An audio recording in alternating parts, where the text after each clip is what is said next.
Hey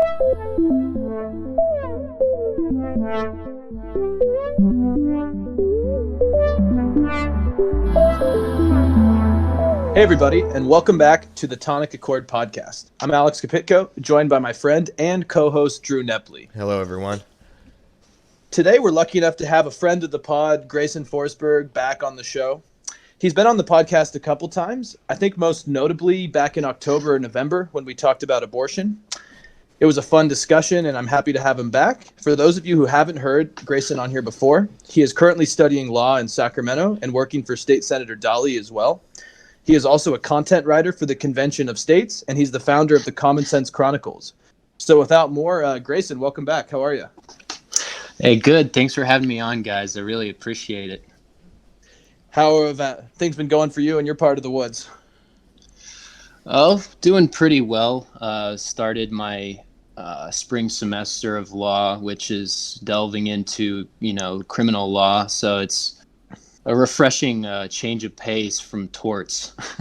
Could only imagine. Well, guys, to start off, all I can say is this week has been freaking crazy. I don't know about you guys, but there's just been so much freaking stuff going on. I can't keep up with it. It really has.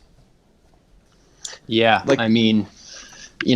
it's funny how every week you think, oh my gosh, look at all of this. What's going on? And then the next week has something even bigger, and it's funny to see like what's going to go on next week. Yeah, 2020 has really started off with some historic events. It's not pulling any punches. 2020 has thrown us right into the deep end fast, and it's been intense, but it's also kind of fun to cover. Yeah, it's kind of like a dad who just throws his kid into the pool and says, learn how to swim. Yeah, no floaties. There's no floaties in 2020, folks. There's no floaties. Yeah, I mean, I've been actually struggling with some insomnia the last couple of weeks, and I think it's just because there's just so much stimulus in my life between, the coronavirus, Australian fires, impeachment, elections. I don't know what else, but it's been too much, you guys. It's been, it's an overload. Yeah, it has been kind of an overload. I mean, it's amazing that we can still say that, right? That we've had probably 5 years of just crazy news cycles, and we're still finding it to be more and more intense and more fast paced and overwhelming. Again, like you mentioned it with coronavirus, impeachment, politics in general, the economy, global warming. It's just like it can get really overwhelming, and sometimes it's good to disconnect. But not today. Not today. So not today. Yeah, so to start off, speaking of impeachment, we had just recently saw that Donald Trump was acquitted on both counts of his articles of impeachment by the Senate. But kind of surprisingly, Mitt Romney voted against his party. So Grayson, what do you think about that? Were you expecting that, or were you expecting complete party lines? Just from, reading the news articles and listening to the news, I kind of expected it. I think that it's kind of an interesting, the outcome or the effects that are going to come from that. I can understand Mitt Romney's position, and it seemed that he genuinely, struggled with it. Citing his faith, and that it's his position to be an upstanding senator, and it's his position to not vote based on a biased perspective, which is, it's respectable. What's going to be interesting, I think, and I've heard this along the, in the political realm, that his, for one, his vote turns a partisan vote on the first article from partisan to bipartisan. Even though it's one vote, it still changes the dynamic from that. And it's going to be interesting to see, because everyone is making this big push for Trump 2020. And the other thing about the at least for the Republican Party is to keep up with controlling the Senate and perhaps even trying to take back the House. And Romney's vote to convict on the first article it's going to be an interesting, to see what position the other senators, especially in, certain states that have a big, Democratic voter base, to see what, happens with those Senate races, to see if we lose a few Republican senators or whether that affects them or not. There was, interestingly enough, one of the other potential flippers was actually the Democrat Senator Joe Manchin, and people thought that he's a pretty blue dog Democrat, has a lot of Republican voters in his state. People thought that it was possible that he might actually vote to acquit with the Republicans, but he ended up going with the Democrats, it was just interesting to think that he probably had that same dilemma that Romney had of, where are my voters at? How will this look? I gotta, do I side with my party or do I side with the voters? So it'll be interesting to see how that plays out over time. Now with Romney, right, he doesn't have to worry about election until 2024. So perhaps part of it is, maybe he'll get some Republicans pissed at him today, but 4 years in politics is a long time. And perhaps by 2024, or 2023 rather, when he has to start campaigning, maybe the hardcore Trump wing of Republicans will have forgotten his impeachment vote. Yeah, I kind of want to go into that a little bit deeper, because I think there's two levels to Romney's decision and this probably what could go down as a historic speech. First off, Drew, I think you're completely correct. Is that I think he doesn't have to worry about re-election to the extent that a lot of these other Republicans do. But going back to what you said, Grayson, how his vote made it a bipartisan effort, I would probably disagree. I think that still most people would say this was a very party line vote. This was a very party line decision. And I think Romney is a weird person who supersedes what is happening in Congress because he's always been a never Trumper. He was one of the only people that did not go with Trump in 2016. And so, to be honest, I think a lot of conservatives have already condemned him. And so I don't think there was really much of oh my gosh, this guy's speaking out against us, and he's just a guy that I think was necessary to speak up for the conscience of a lot of Republicans because, let's be honest, I think behind closed doors, he's not the only Republican who's thinking some of this. But like Drew then said, I think he's the only one that doesn't have to worry about the repercussions of this.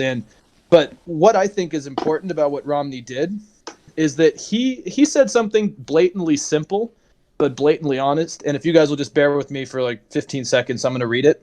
This is from the transcript of his speech. He said, while ignoring a conflict of interest is not a crime, it is surely very wrong. With regards to Hunter Biden, taking excessive advantage of his father's name is unsavory, but also not a crime. Given that in neither the case of the father nor the son was any evidence presented by the president's counsel that a crime has been committed, the president's insistence that they be investigated by the Ukrainians is hard to explain other than as a political pursuit. There's no question in my mind that if their names were not Biden, the president would have never done this. And I think that's the key to this. Is I think Romney's basically saying is that I'm not okay with this because I think at the end of the day, this was a partisan investigation, and unfortunately, the party's protecting the president.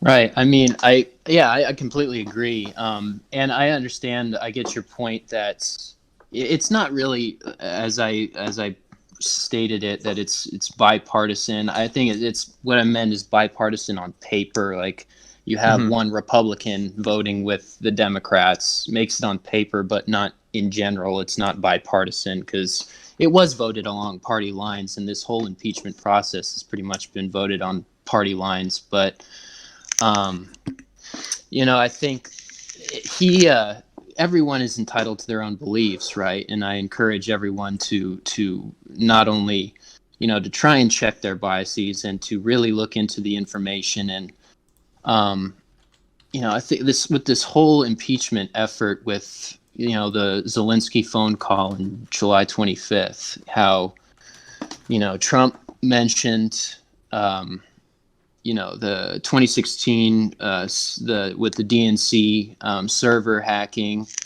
and then which I believe was, Trump says it's a perfect phone call. It's far from it in any respect. It's not presidential, and it's not the right thing to do to kind of go out there and mention Biden by name in a call with another foreign official or head of state. And I think the thing is that it's hard to really, especially when you look at the two articles of impeachment, the obstruction of Congress, I think I don't know why that was really brought up. I think in our government, it's the point of the branches to impede each other and check each other. But with abuse of power, which is a very open-ended statement, right? That's why it's so hard to really, take that in a very definitive way. I think the thing, obviously, that's hard to prove is the intent factor. In a criminal act, there's the actus reus, by basically the quid pro quo. That would be the Trump withholding aid. That would be the act, versus the mens rea, which is the requisite intent. What was his intended, looking to gain, to hurt Biden, a potential, 2020 competitor, or, as the Republican case is, was he just looking into Ukrainian corruption in general? And it's hard. That's hard to prove, right? I can't state definitively that whether Trump was trying to get Biden or not. Probably a little bit, yeah. I mean, Biden was expressing his interest in going into the 2020 race, so I think Trump saw him at the time as the biggest competitor that he could be potentially competing against. But there's also the fact that I think Trump never likes it when there's his ego, right? He's very bombastic, and he's very egotistical, and he saw the 2016 investigation on him with Russia as a stain on his his legacy. So I think there's also the fact that he was looking to get that slate clean to prove that he is not corrupt, or to vindicate his name, because he couldn't live with the fact that he has this investigation stain on his legacy. And you can kind of see that with now you see he's even moving to, if the Republicans take back Congress, to get the impeachment expunged completely. The man just does not want to see his legacy at all with any bad signs or stains kind of on it, Yeah, but I mean, it wouldn't wouldn't that also be kind of a breach of public trust? Like it's not, we don't vote someone in to, try and expunge their legacy. It's like, right. It's still, even if the intent was like, I need to kind of prove that I'm not corrupt because of the investigation a few years earlier, that's not necessarily like the only reason. Should be promoting national security and American interests. And the two things you just mentioned were all Trump's interests, his personal interests, even if it's, whether it's political with Joe Biden or personal legacy. I mean, again, you're right that like every president cares about their legacy. That is correct. But to go to the extent to kind of drum up an investigation against a political opponent, it just seems like it has nothing to do with the national interest. And right. And well. Oh, keep going. Well, I was just gonna say that like it appears that Romney was under the belief that he needed to vote his way for the national interest and his conscience, and he saw that the president wasn't doing any of that. Where I think that Democrat or Republican, a lot of people are voting the way of their own personal party or personal gain. Right. It seems like it's a rare thing these days to have truly America's interests at first. I just want to really quickly ask. Sorry, Grayson. I just do want to ask though, is that I think for me the part that irritates me about this, and this is as someone who would put myself on the conservative side of the scale, is that I really respect what Romney is questioning, and for a while I was hoping Susan Collins and Murkowski were also going to continue to push for this. Is the fact that I think Trump's defense has kind of muddled the waters on even the legitimacy of impeachment, and to me that is more what scares me. Is they've said, it's his first term in office, and there's an election in 10 months. Why do we need to impeach him? And I think Romney is the only senator who, completely honest, had the balls to say, no, the job of impeachment is when we think there was an abuse of power that was so extreme that we don't want to wait for an election. And he's like, yes, on paper, elections are going to appeal to our democratic instincts. So, of course, people are going to say it's better to wait. But that is not the tool of impeachment. And that's not the constitutional responsibility that they sort of uphold. Right. Mm-hmm. I think you both make great points. I think going back, Drew, to the against the public interest. Yeah, basically, my point was basically it's really hard. It's a high standard to prove intent, and no matter what we think, like I truly believe that Trump probably had some bad intentions with that phone call, but I guess there is also the side that there is part of the public interest that wants to know what happened with Joe Biden and Hunter Biden and the prosecutor being fired for withholding aid to Ukraine back in the Obama administration. I think a lot of people do really want to know what that was all about. You're absolutely right. You're absolutely right. I mean, and again, you can go by the logic that people voted in Trump. Trump is enacting, right, what he sees could be the public interest. And you are right. I mean, you're more versed in the law, so you're absolutely right that it's probably very hard to prove intent. But I also think that, let's say it was the public interest to know about this corruption, then why not go through the correct channels, right? I think that is also the way he did these things was pretty obviously like a side project and shady, right? With Rudy Giuliani and Lee Varnas, like why not go through the correct channels and with the advice of our Defense Department and all that? Instead, it kind of seemed like this under the table deal, and I think that's what worries a lot of people of what the intent was, because usually you don't intend to do something under the table if it's in the public interest. Right. Yeah. And that's a great point. Trump. And that's the thing you see in his presidency is he hasn't really done things in the traditional sense. And it's, it kind of come back to bite him. And if he would just stick to traditional channels and going through, instead of Rudy Giuliani going through, his foreign policy departments, foreign policy departments or the CIA or FBI, and he doesn't really, he hasn't really trusted those institutions, but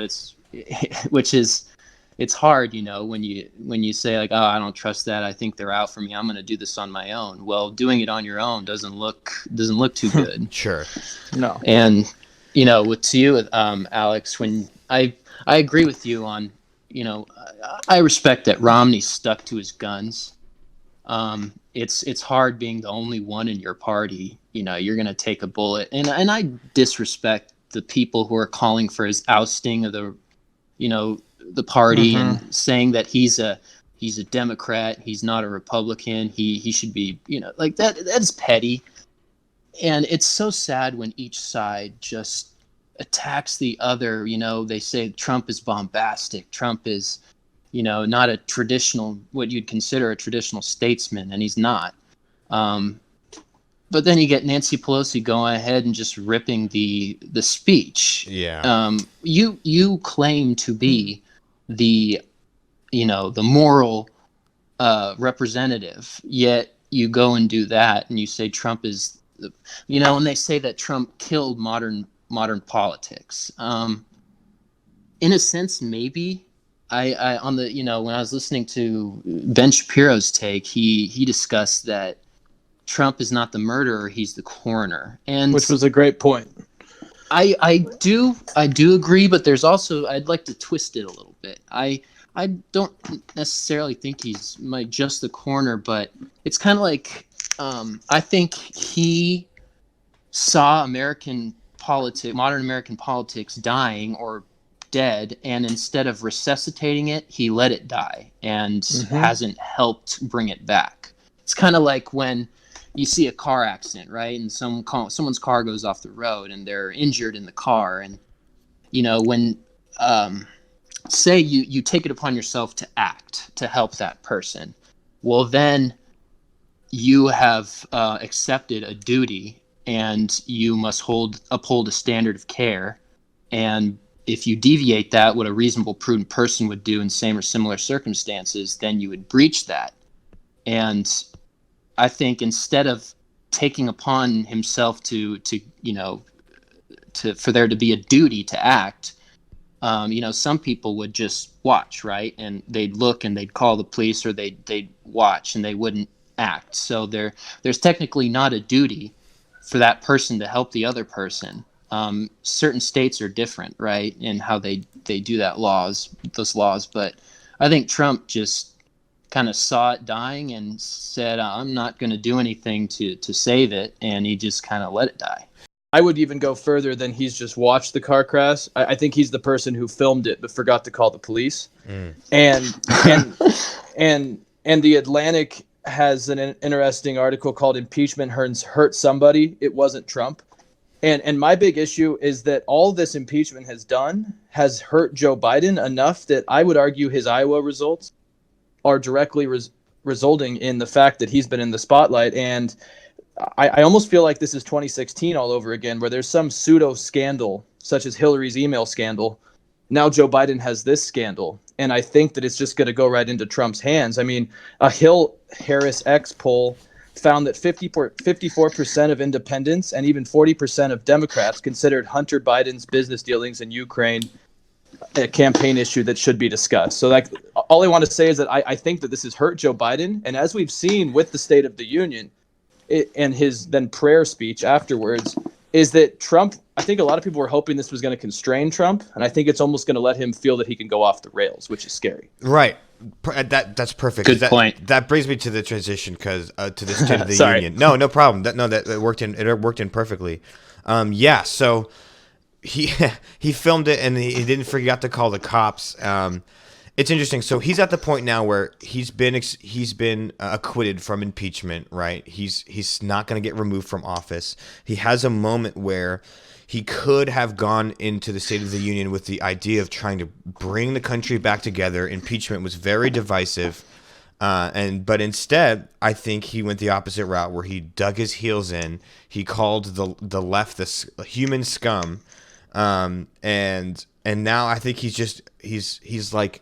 doubling down on the divisiveness, where he could have had a moment with the State of the Union to bring people together, but instead he doubled down. Now it's been effective. His approval rating was the highest it's ever been after the State of the Union, but it's still under 50%. And I think kind of similar to Hillary Clinton's deplorables comment, which was just like, it's just going to further divide and further make politics worse.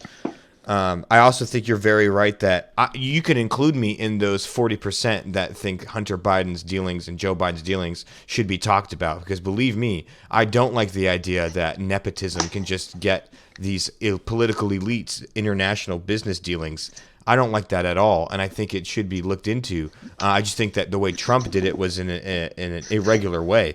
But yeah, you can include me in those people that think Joe Biden was definitely hurt. I don't think he's a good candidate, and Iowa proves it. He's fourth now in Iowa, which is terrible showing. So he lost impeachment for sure. Biden did. Trump, I think, wasted his chance to bring the country together with the State of the Union, and instead doubled down on divisiveness. What do you guys think of the speech? Well, I think the State of the Union was kind of a tale of two parts. The first part, I actually almost think it was almost parallel to being unifying, where he talked about the economy. Obviously, he always doesn't mention the fact that this growth began under Obama. But that aside, he did almost reach out to African-American voters. He reached out to environmentalists, talking about his new plan to plant a bunch of trees. And then it went into this unique, almost Oprah mixed with Trump rally vibe, where, first off, he brings out the soldier to reunite him with his wife. He grants that African American girl free tuition to college. Then he caps it all off by giving Rush Limbaugh the Presidential Medal of Freedom, which I just want to say I don't think anyone should suffer from lung cancer. I've heard it's just horrendous, and I hope Mr. Limbaugh gets well. But I do think that was a very divisive and partisan person to give that to. This is a man who has been on the radio for years spewing divisiveness and hate, and you could almost argue that a lot of what he's said has kind of led to where Trump is at. But then the second half of the speech just was insane. He brought out Juan Guaido, the declared president of Venezuela, and it was very clear that he wasn't actually supporting Juan Guaido. He was there to say, we don't want socialism in the United States, and that's why we don't want Democrats. So it was almost like Venezuela was the metaphor for what he doesn't want us to be, which, as in Drew and I's episode a few weeks ago on social democracy, the U.S. is not going to be Venezuela. Let's just make that clear. But you could tell that from there, it became very heavy on immigration, on Democrats are all socialists. And it got very divisive. And I think, Drew, you're right, is that he had a chance to bring us together, but he didn't. Yeah, I think he could have focused on, like, the economy is good. I mean, it's hard to deny that. He could have focused on why that's good for everyone in the country. I just think, like, especially when, when you're attributing everyone on the left to socialists and then attributing it to Venezuela. Now, again, like Grayson mentioned earlier, Nancy Pelosi was no help in the divisiveness with the ripping of the paper. And, like, it did seem like you said, like it was like a show. It was a TV show. And it makes sense given that Trump is very good at TV shows.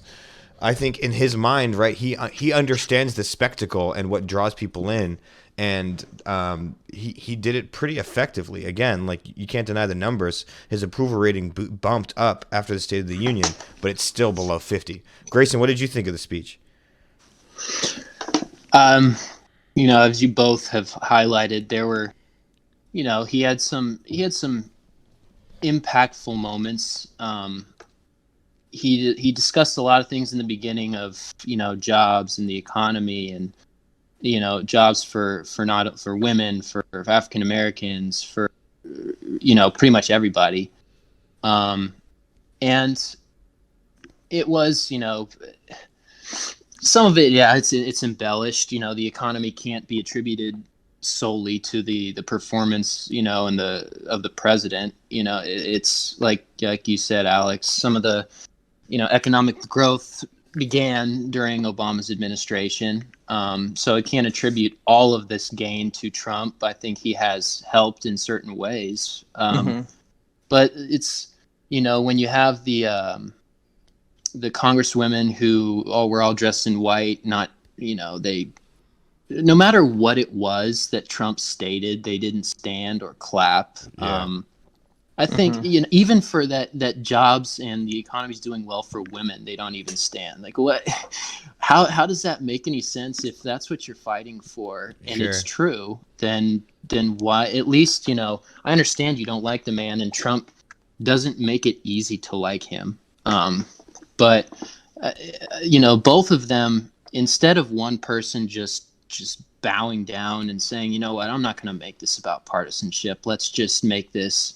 And, as a lot of people have said, the State of the Union is an interesting tradition, one that has, it's kind of different from what it used to be. Absolutely. But, I think you're right, Alex, that Rush Limbaugh is a very controversial figure, but it was a nice gesture. He basically started, kind of like the conservative radio, movement. I think that was kind of, especially for now, this with Iowa and with Biden's campaign and stuff, him coming out and then just basically ripping Rush Limbaugh, and especially with his cancer, I think that was not very morally upstanding either. I agree. Trump definitely. I think it was strong. Whoever wrote his speech, it was, and I was thinking this earlier before the State of the Union, that if Trump mentions impeachment, it's stupid. Yes. And it's good that he didn't. I think that it shows that he's not worried about it, and it makes him look stronger. But trying to bring the country back is something that we need, right? And Trump is especially as he's a major populist president, and I think it's done some good in putting America first and bringing us back and getting us stronger. But I don't think he or populist kind of policies are like they're not the long-term solution for bringing us back as a cohesive unit. And you're right that the State of the Union could have been a strong message that, you know what, no matter all of this Russia investigation, impeachment, these I can't say the word, those emoluments lawsuits, right? Everything that they've thrown at me, I'm still here ready to stand with an open hand to the Democratic Party. Would have been a huge message, right? Mm-hmm. But people respect that. But he didn't. I sorry to intervene here. I think you're right, and I actually want to say something positive about Trump, which I think he has.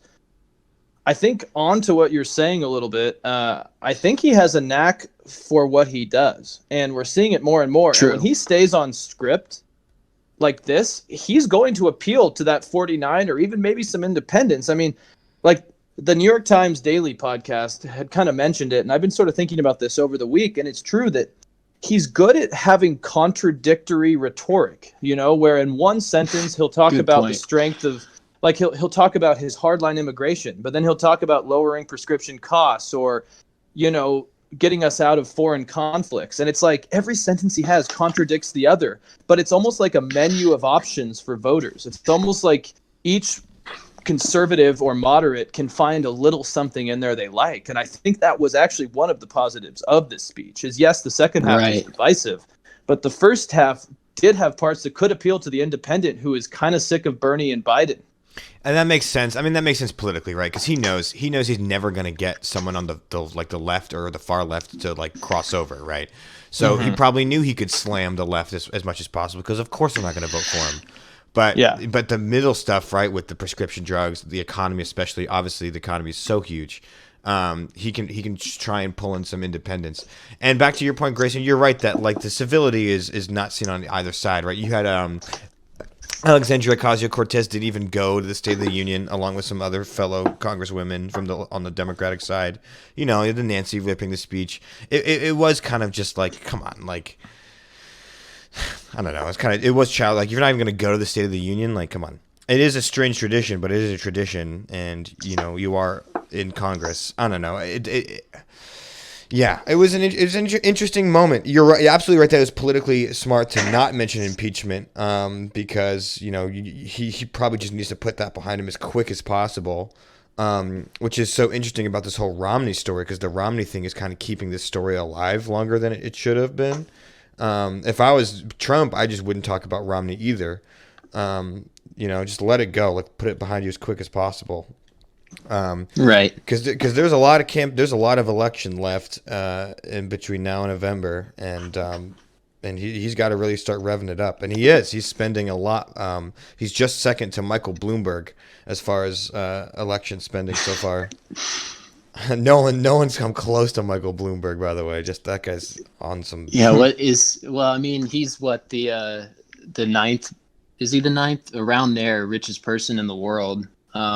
He's got, he's definitely got cash. He's got plenty of cash. But yeah, but I think that Trump needs to start shifting into election mode, put this all behind him, and I think the State of the Union he's starting to do that. He's appealing to his base with the why am I blanking on his name? The Rush Limbaugh thing. He's slamming the Democrats, and he's focusing on the positives like the economy. So it makes sense to me why he did the State of the Union like he did. I just wish it was more or less divisive. Right. Like, all in all, I think it was a pretty strong speech. But like you said, divisive, and I think it didn't also win that what was the breakfast or something like that they had afterwards? Prayer breakfast. The prayer breakfast. That just he took all his it was all in all, I think it was a decent speech. But then he had to go into that prayer breakfast, and it was funny. Like you said, Alex, he definitely kind of has a knack for what he does, Trump.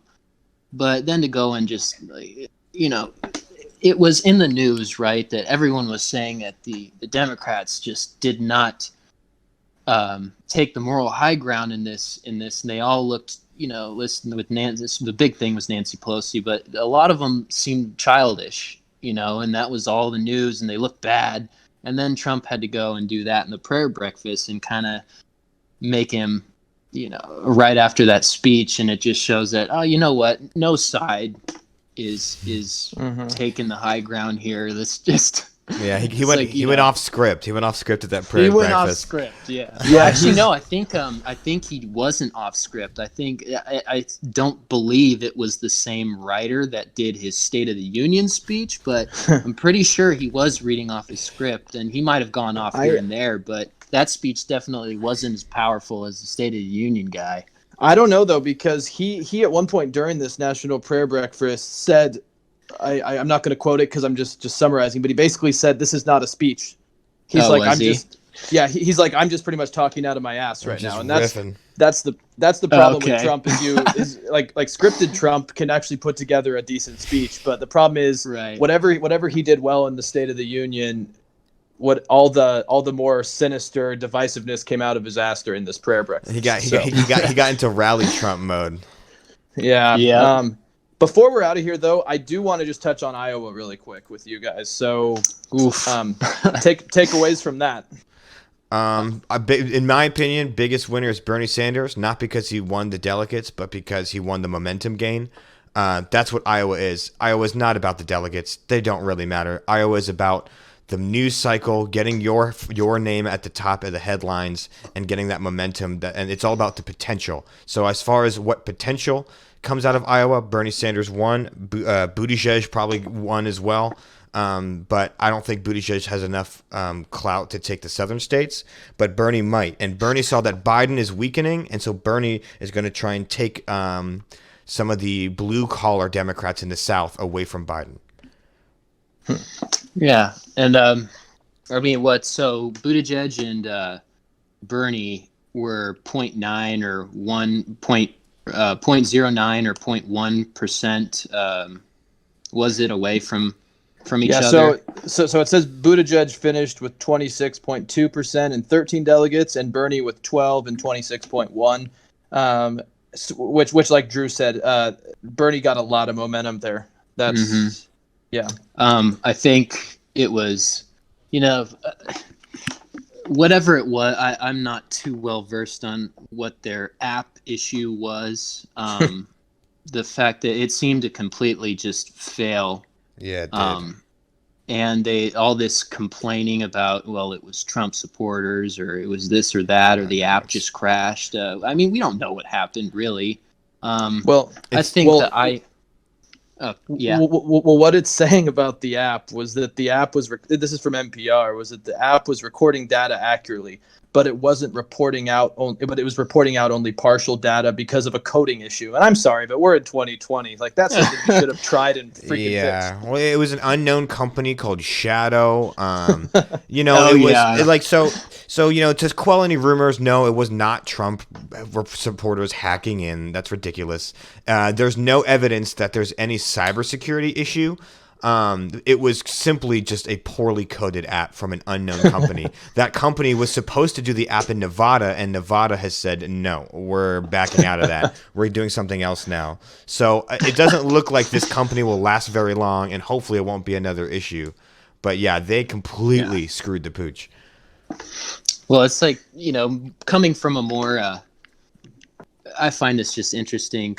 This is my more conservative bias, viewpoint. So everyone, you look into it, right? And you make your own judgments, you do your own research. But I just thought, from the beginning, when they lowered the cap so that that Bloomberg would be able to run, I think is interesting, considering they are all arguing against billionaires and stuff, and here you are letting a billionaire run in when maybe shouldn't have, and considering all the money he's given to the DNC, that I thought that was a funny thing. But it's just, for me, as a more conservative, I fall on the side that I don't necessarily like more government in the way we do things. I think less government it's more of a staple of the conservative view, I guess. Government should be involved in certain things and help out, but I just thought this, when a lot of the candidates have been, on the Democratic side, have been wanting to, have the government in more of the, like healthcare or education or whatnot. And it's not a very perfect, this for that, but I thought that it's just the fact that this Iowa caucus completely just kind of burned to the ground almost. Right. I just think it's like a telltale sign here. Like, you really want the government to run everything when they couldn't even run their caucus? Well, but to be fair, I mean, this is run by the Iowa Democratic Party, right? It's not run by the government. But I understand your point that if they can't even do their own election, how would you entrust the same people to run larger government systems? I definitely get that. It also just might be the structure of the caucus is outdated, which I think it is. I think most likely, yeah. It's definitely an archaic form of representation. I mean, it made sense when you had 200 people in your town and you could fill into the local school. But now it's like, we don't live in that world anymore. People live in cities. And this whole caucusing thing, whether you have an app or not, obviously if you have an app, it doesn't help. It's just an archaic form of a primary system. Yeah. Well, yeah, and like the problem now with this app, which see, I mean, Grayson, I get what you're saying about small government, but I feel like this issue was less about the Iowa or like about big government. It was more about not dotting your I's and crossing your T's when buying an independent Shadow Inc. to run an app for you. I think this was an issue of this application, and this does scream incompetency by the Iowa party, because in the age we're in, this should not be an issue that I guess there's reports that they didn't test the app beforehand, and they just were planning on it working. That's ridiculous. And see, the problem with this though now is that there's just going to be a shadow of kind of unknown that's going to follow these results, because pretty much every candidate could say, well, did Bernie beat me? Yeah. Oh, and like it's yeah. Bernie fans are highly conspiratorial. Exactly. They've always said they've always said that the Hillary and the DNC are keeping us down, and the establishment Democrats will blah blah blah. Just as much as your Alex Jones side. So, well, there are all these the conspiracy theory, and conspiracy theories are, you take everything with a grain of salt there, but with the whole when Buttigieg said that he claimed victory kind of after it was going on, and then the whole with the names, like the what was the organization, Shadow Incorporated or something. Yeah, it just the whole conspiracy that they got they did this to get Buttigieg to beat out Bernie, and they want Bernie out and stuff. Like, can you imagine if they called it like Deep State Technologies? I'm sure Sean Hannity's already called it that. Yeah. Let's be honest. Oh yeah. But I mean, see the facts, though, laughs aside, is that, app or not, turnout for the caucuses was very short of expectations. Mm-hmm. They were hoping for over 300,000 people showing up, and only about 176 showed up. That's less than 3% more than 2016. So that's telling me that none of these candidates are getting people out there. Yeah, it's not like this massive populist wave as a response to Trump yet. So far. Now, this is Iowa, remember. This is a red-leading state, too. Yeah. Like Iowa in the general is just going to go Trump, right? This is just a Democratic primary, but you're right. Well, it may seem that it might be a warning to the Democrats that you're not going to have like an Obama 2008 wave like you think. Like just because you think Trump's really bad doesn't mean independents think that. What's his name? Steve Bannon was on Bill Maher last night. And he had a very interesting point, which I agree with, and I don't like that I agree with it. But he said that right-wing populism seems to be working around the world. left-wing populism isn't working quite as well. That's a good point. Yeah, I mean, I would say argue gaining popularity. I wouldn't talk about working, functioning, but yeah, I mean, yes, well, it's winning elections. Yes, you're in that Yeah. sense, absolutely right. Yes, You can see it with the, in the UK, and Right. just a lot of places seem to be going back to a more whatever your a nation first UK, kind of perspective. UK, Turkey, Hungary, Italy, Yeah. Russia. Spain's growing. Their far right party's getting big. Yeah, absolutely. All right. And that's why, one more thing that's